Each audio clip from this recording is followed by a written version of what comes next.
আমাদের যে বাকি 5 দফা দাবি আছে সেই দাবিগুলো আমরা এখানে উপস্থাপন করেছি এবং এখান থেকে আমাদের দাবিগুলোর ব্যাপারে অত্যন্ত পজিটিভভাবেই নেওয়া হয়েছে এবং এই বিষয়গুলো বিভিন্ন প্রক্রিয়া অনুসরণ করে মেনে নেওয়া হবে সেটা আমাদেরকে আশ্বাস দেওয়া হয়েছে।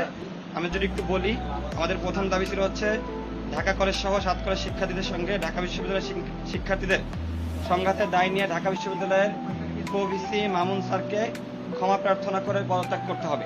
এই বিষয়টি নিয়ে কথা বলা হয়েছে হচ্ছে এখন থেকে ঢাকা কলেজ সহ 7 কলেজ সংশ্লিষ্ট কোনো কমিটির সাথে প্রভিসি মামুন স্যার আর কোনোভাবে কানেক্টেড থাকবে না, এই কথাটা বলা হয়েছে।